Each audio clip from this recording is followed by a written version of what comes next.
Welcome back to our channel. स्वागत है आपका अपने ही चैनल पे जिसका नाम है बिलियन बिगिनर्स इंग्लिश, जहां हम सीखते हैं बहुत कुछ रिलेटेड टू इंग्लिश। तो आज का हमारा टॉपिक फिर से नया है, the solar system. It's a paragraph जिसमें वर्ड टू वर्ड हम हिंदी में करेंगे ट्रांसलेशन, और मैं आपके लिए ट्रांसलेशन लिखती जाऊंगी ताकि आप लोगों के लिए थोड़ा सा इजी रहे इसको समझना और ट्रांसलेशन सीख पाएँ आप। इसीलिए ये पैराग्राफ्स मैंने लिए हैं और इसमें हम प्रैक्टिस करेंगे प्रेजेंट टेंस की। तो चलिए बिना टाइम वेस्ट किए शुरू करते हैं आज का topic, and the topic is the solar system, सौर मंडल। The solar system consists of the Sun, 8 planets, and 67 satellites of the planets, and a large number of small bodies, जिसमें क्या क्या आता है, comets and asteroids. The solar system, सौर मंडल, सौर मंडल consists, अब S यहाँ पे इसलिए लगाया क्योंकि ये सौर मंडल एक सिंगुलर है ना, एक वचन है। तो कंसिस्ट हमेशा अपने साथ में ओव लेता है। ये ओ एफ, इसका प्रोनाउंसिएशन ओ व है, ओ डबल एफ इसका प्रोनाउंसिएशन ओ फ से फल वाला, ठीक है, ओफ। तो ये है ओव, ये है ओफ। ओके, कंसिस्ट्स ओव मतलब शामिल है, तो इसमें शामिल है कौन कौन, द सन। अब प्लैनेट्स हैं, उनके आगे द लगना ही है ना, द सन, तो सूर्य। 8 प्लैनेट्स, हमारे जो 8 ग्रह हैं,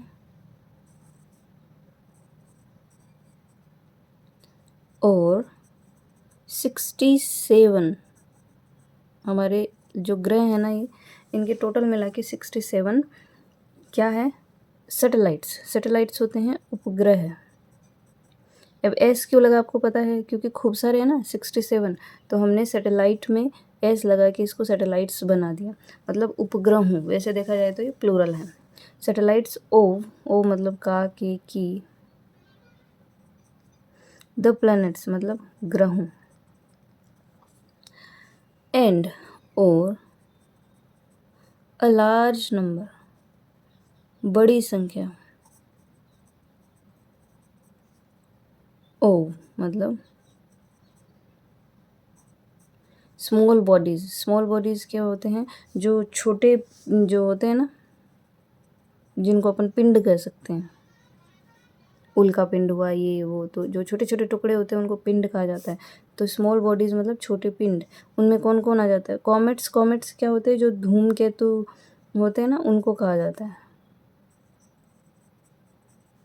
और एस्टेरॉइड्स, एस्टेरॉइड्स होते हैं जो छोटे जो जिन छोटे जो छोटे छोटे पिंड होते हैं ना, जिनको कहते हैं क्षुद्र ग्रह। अब देखिए हमारा जो सौर मंडल है ना, इसमें शामिल है क्या क्या, सूर्य और 8 ग्रह, और उनके 67, और उन ग्रहों के 67 उपग्रह, ठीक है। और क्या शामिल है, और बड़ी संख्या में छोटे छोटे पिंड, जैसे धूमकेतु और क्षुद्र ग्रह। तो हमारा जो सोलर सिस्टम है ना, उसके अंदर सूर्य, 8 हमारे ग्रह हैं, क्योंकि पहले 9 थे, प्लूटो इज़ आउट नाउ, तो प्लूटो को निकाल दिया गया, तो बचे 8, और उनके 67 उपग्रह, और बड़ी संख्या में छोटे छोटे मोटे जो भी पिंड है, जैसे धूमकेतु, क्षुद्र ग्रह, ये सारे इस सौर मंडल में शामिल हैं। Earlier, Pluto was considered the smallest planet, but now Pluto is not recognized anymore as a planet because it does not meet the latest standards set for the planets. Earlier, पहले, Pluto was considered, consider होता है किसी को कुछ मानना या किसी के बारे में, है ना, तो was considered। अब देखिए पहले मैंने उसमें बताया था आपको, जो पैराग्राफ्स होते हैं उसमें इज़ आर एम प्लस, जैसे is are am plus third form कहीं होगी ना, इसका मतलब वो पैसिव फॉर्म में है, स्ट्रक्चर जो है ना वो पैसिव फॉर्म में है। तो ये तो है, अगर ये कहीं आता है, जैसे इज़ नोन, इज़ कंसिडर्ड मतलब जाना जाता है या माना जाता है, इज़ बिलीव्ड, है ना, ये सारे आ जाएंगे प्रेजेंट वाले में जो प्रेजेंट इंडेफिनिट होता है ना, उसके सेंटेंस को आप पैसिव में चेंज करोगे तो is are plus third form का ये फॉर्मूला रहता है, जिसका मतलब निकलता है ये जाना जाता है, ऐसा कहा जाता है, ऐसा माना जाता है। और अगर वोज आ जाए, was were plus third form, तो ये किसका हो जाता है, पास्ट इंडेफिनेट जो सेंटेंस है ना, उसको पैसिव में अगर आप कन्वर्ट करोगे तो ऐसे करोगे। तो पैसिव में ये तो निश्चित है कि थर्ड फॉर्म ही आनी है हर सेंटेंस में, ठीक है। बस ये चीज़ें ध्यान रखनी होती है। करेंगे पैसिव, एक्टिव पैसिव भी अपन।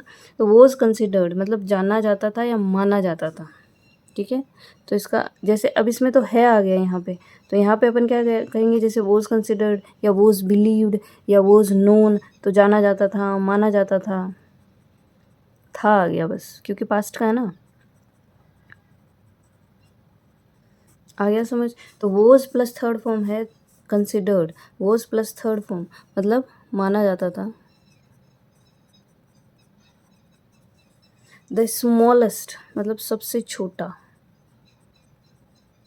क्या माना जाता था प्लूटो को, सबसे छोटा ग्रह है, उपग्रह नहीं है, ग्रह, प्लैनेट मतलब ग्रह है। बट लेकिन नाउ अब प्लूटो इज़ रिकॉग्नाइज्ड, फिर देखिए ये आया, ये वाला फॉर्मूला, ये इज़ कौन सा है, देखिए निशान लगाते हैं, ये वाला पैसिव का, क्योंकि नोट मतलब माना जाता है, जाना जाता है आ गया। इज़ प्लस थर्ड फॉर्म है, is am are plus third form हुआ, तो वो प्रेजेंट का क्या होगा, प्रेजेंट इंडेफिनिट का पैसिव फॉर्म में स्ट्रक्चर होगा। तो इज़ रिकॉग्नाइज्ड, रिकॉग्नाइज मतलब जाना जाता है कोई चीज़, है ना। तो इज़ रिकॉग्नाइज्ड मतलब जाना जाता है, और इज़ नॉट, तो नॉट बीच में आता है इनके, तो इज़ नॉट रिकॉग्नाइज्ड मतलब नहीं जाना जाता है, ठीक है।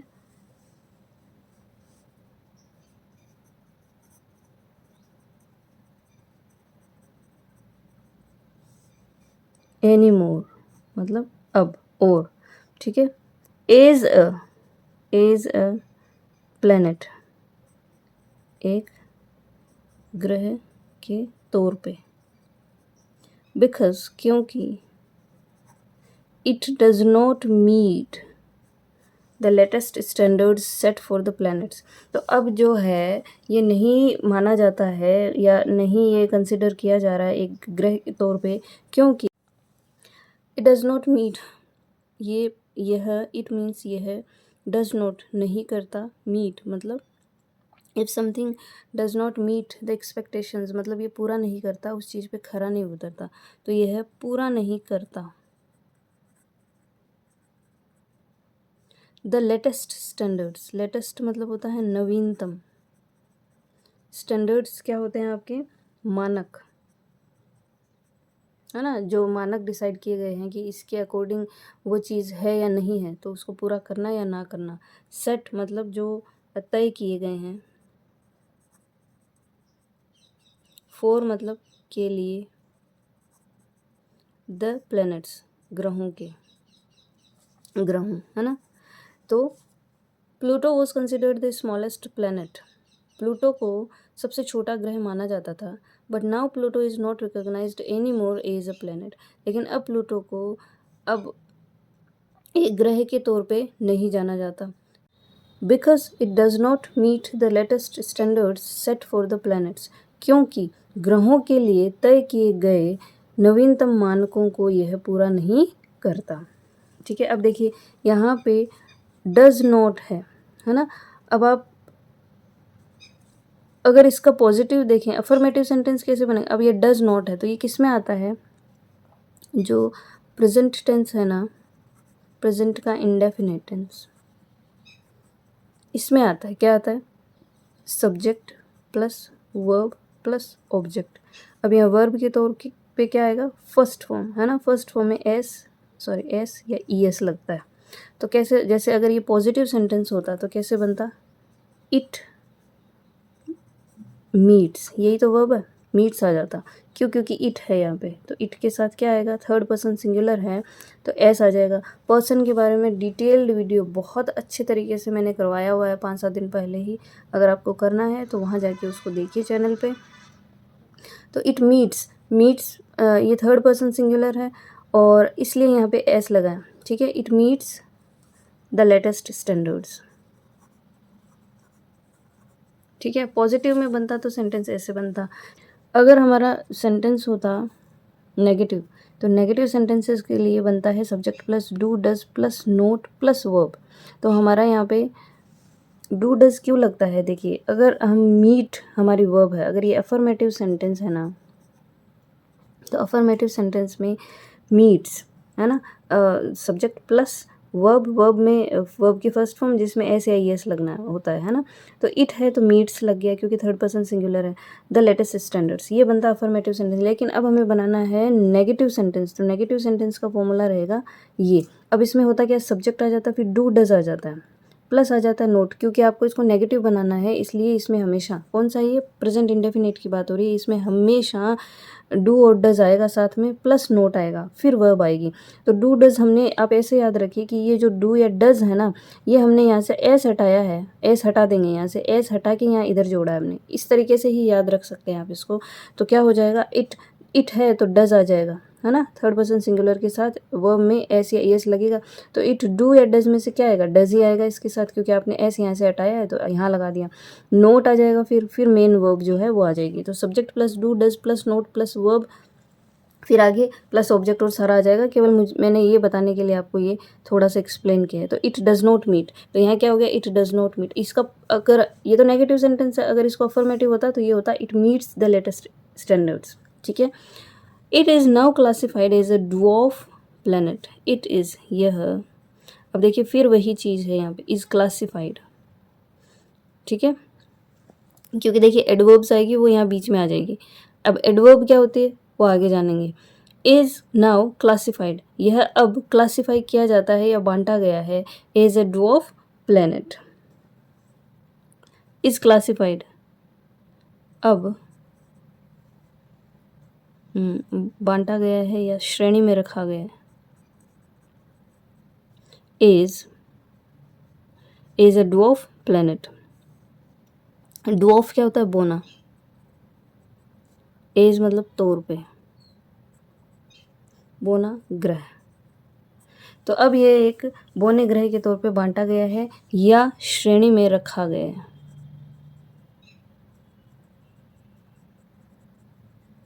है ना, रखा गया है, किया गया है, हुआ है, जाना जाता है, माना जाता है, ये सारे हो जाएंगे। क्योंकि is are am plus third form है, तो आप डेफिनेटली ये पैसिव स्ट्रक्चर है, किसका है, प्रेजेंट इंडेफिनिट टेंस का।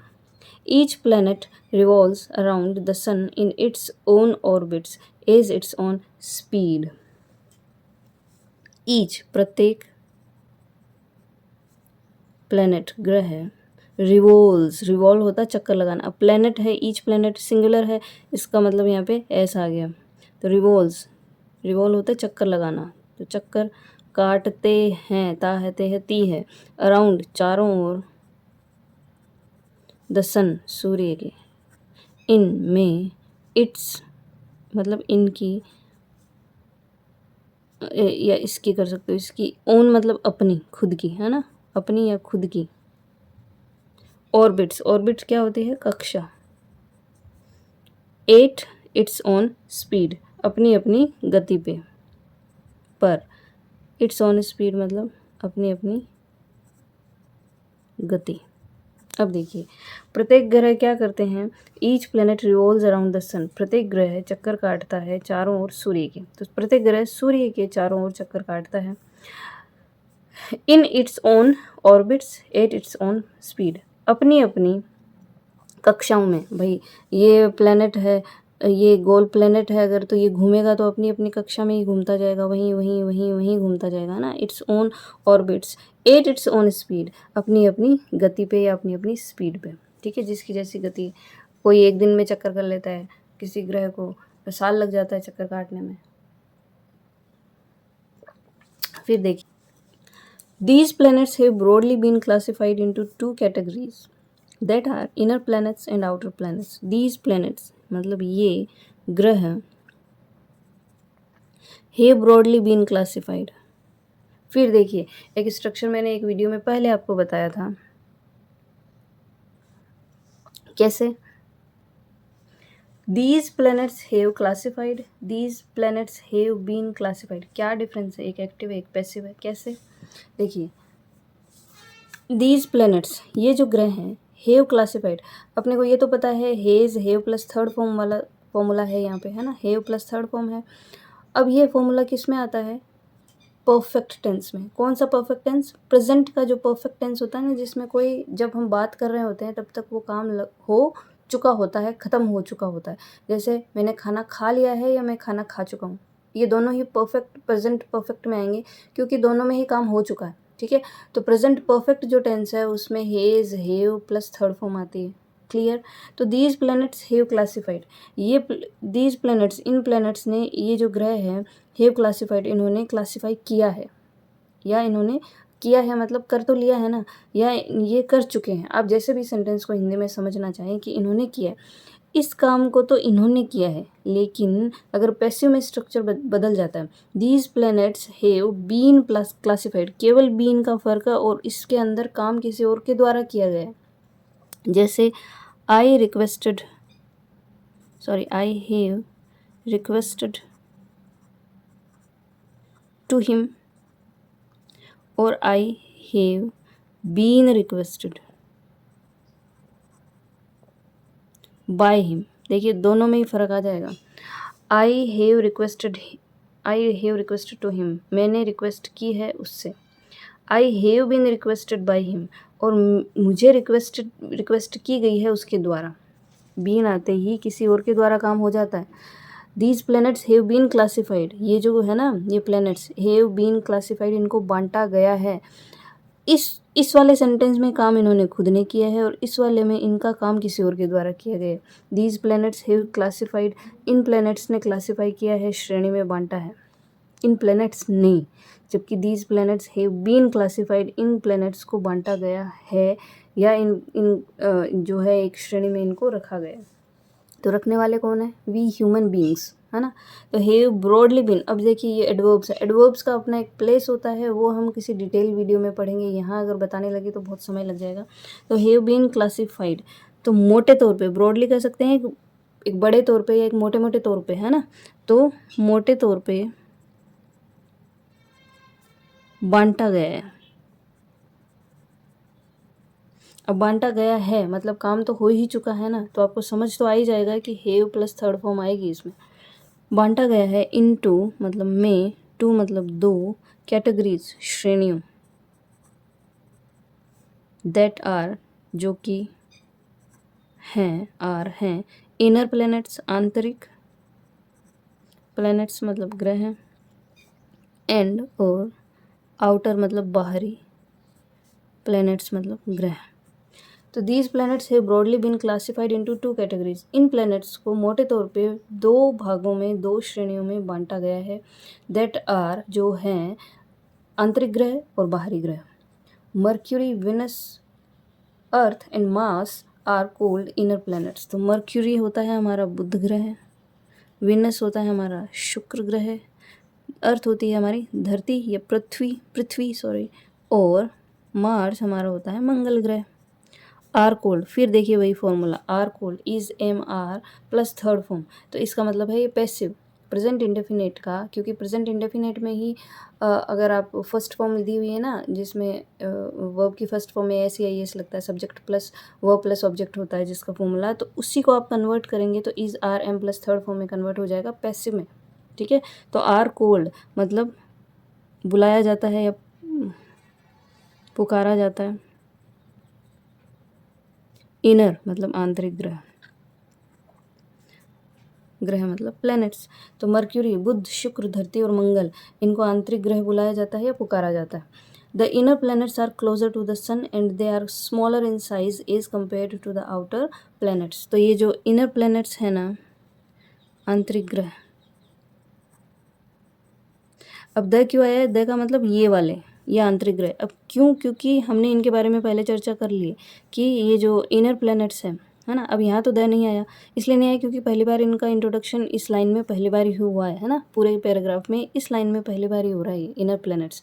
तो अब इनर प्लैनेट्स की बात हो चुकी है, बार फिर आया देखिए इनर प्लैनेट्स। तो अब हम इनके आगे द लगा देंगे, क्योंकि हम ये बताना चाह रहे हैं कि ये वाले जिनकी हम बात कर रहे हैं इनकी स्थापना हो चुकी है इस पैराग्राफ में, तो हम बार बार फिर इसको द तो लगाएंगे ही लगाएंगे। So the inner planets are मतलब हैं क्लोजर, पास में या नज़दीक, टू द सन, सूर्य के, एंड और दे आर वे हैं स्मॉलर, छोटे।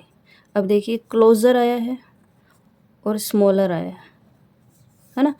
क्यों आया है? क्योंकि कंपैरिजन हो रहा है। पॉजिटिव डिग्री आएगी उसमें तो क्लोज या स्मॉल बोलेंगे आप,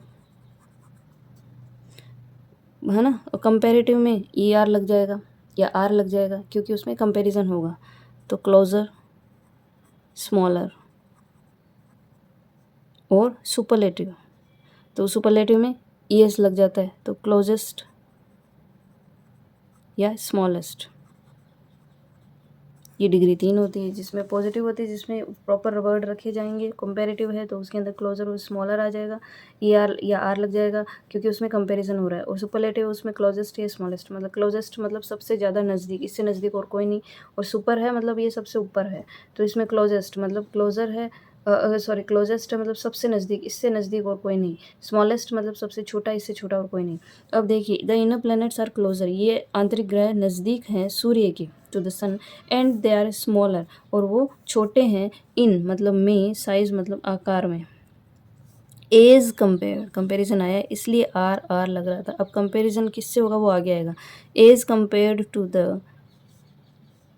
द आउटर प्लैनेट्स, मतलब हो जाता है तुलना में, किसके? टू द आउटर, आउटर मतलब बाहरी ग्रह। ठीक है, तो देखिए the inner planets are closer to the sun, आंतरिक ग्रह है सूर्य के नज़दीक हैं, और they are smaller in size, और वे हैं आकार में छोटे, एज कंपेयर्ड किसकी तुलना में? टू द आउटर प्लैनेट्स, बाहरी ग्रहों के। These are also referred to as the terrestrial planets, these are ये हैं, देखिए अब आर का मतलब यहाँ है नहीं है, क्योंकि आर आप हमेशा देखना आर के बाद अगर थर्ड फॉर्म है ना तो वो प्रेजेंट जो इंडेफिनेट टेंस है उसका पैसिव स्ट्रक्चर है वो। आर रेफर्ड मतलब ये माने जाते हैं,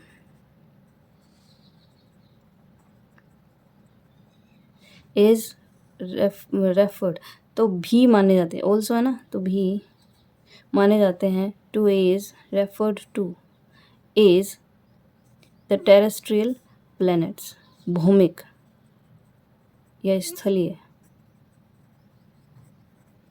ग्रह, एज मतलब रूप में। These are also referred to as the terrestrial planet, माने जाते हैं, ये कहा जाता है भी कह सकते हैं आप इसको।